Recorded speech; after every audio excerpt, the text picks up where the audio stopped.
Studies around the world say that when you demonstrate warmth and affection towards your children, there are long-term effects that set them up for success. So what you can do as a parent to make sure that you are not falling short when it comes to showing emotion towards your little ones, clinical psychologist Dr. Nicole Pucci, she's been with us before. We love having her back. She joins us now to kind of explain this. And I guess like a lot of parents are now going, what, do I not show enough warmth? Or maybe they have that like tough parenting, I guess you could say. And so it's like, where is that happy medium? But it was interesting because the study was done on twins, right? So like you're parenting a little bit different because each kid, I feel like, needs a different kind of parenting. Well, right? Sometimes, I think often we're thinking we're maybe parenting the same. Yeah. And we probably by and large are. But that there's some subtle differences. And that's actually what's really unique and great about research that's done on twin studies is like, if it's a twin study, then we know we're controlling for genetic factors and environmental factors, which makes this one really unique. And what are some of the things they did in that study with the twins? So it's actually, there wasn't any prevention or intervention model. What they were looking at was they were tracking kids from ages 5 to 10 in particular, but all the way up to 18, which makes this great because it's a longitudinal study. But what they noticed was that kids who had more maternal warmth from the ages of 5 to 10, then developed greater skills in terms of greater personality skills, in terms of openness to new experiences, more agreeableness, which essentially means kindness and compassion towards others, and more conscientiousness as 18-year-olds, which is a pretty big deal when we think about it. Because often we're thinking personality is really stable, but this demonstrates that it is actually, we can help shape personality by the way we parent.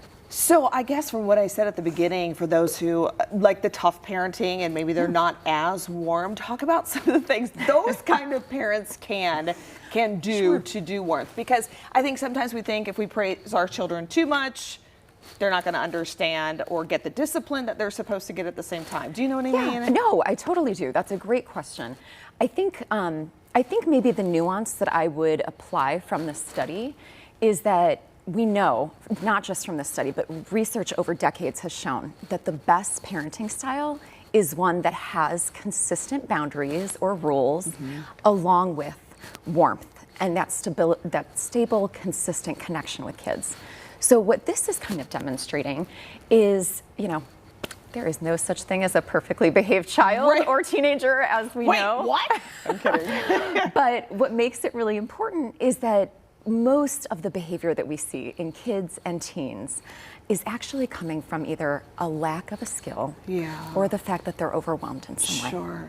So we do want to hold to the boundaries and the rules, but then we want to make sure that after, whether it's conflict or when they've come down from a really big emotion, we want to meet that with warmth, because that's demonstrating to the kid that, I see the internal messiness and I love you anyways.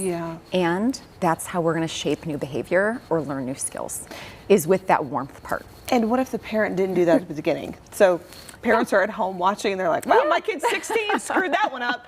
You know what I mean? No, and I work largely actually at like 20 years with teenagers. So I think although this study is done with 5 to 10-year-olds and tracking up to age 18, this is also so critical for teenagers who are, by the way, like, they need parents. Parents are always like, is this stage gonna last forever? The teenage stage? I can't wait. But I think, it's coming. But no, teenagers are actually amazing in so many different ways that they don't get credit for. And I think despite the ways that they're inevitably gonna have conflict with us or roll their eyes or we're gonna feel frustrated, so much of it is matching that energy with like, I can handle it. I've got this, which we might also have to tell ourselves as parents, like fake it till you make it. But then really coming back after those conflict moments with warmth and connection. And if you've been more of a tough love parent, up till that point, it's not to say that there's not space for that, but we by and large know the research has demonstrated that warmth is going to be what makes for a lasting connection that allows them to branch out and share warmth in their stable relationships, develop friendships, school, academics, developing there. How can, as we wrap this up, how can we support parents? Well, I think the one thing parents often need to hear, right, is that, when kids are misbehaving, I think it brings out our own anxieties. Yeah. And I think what we need to keep in mind, and this research does a good job, is that like it's not actually usually about us, the behavior. It's because of something else that's going on in their life or skill. And they are growing. And the best thing we can do as parents is try to show up every day with that warm connection. And if we're showing connection, then they're going to develop into people who know they have a secure home base. That's right. And they can come back to that time and time again. Dr. Pucci is now on my speed dial. Anytime, Christy. Emergency contact. Dr. Pucci, I'm going to need you for the next 20 years.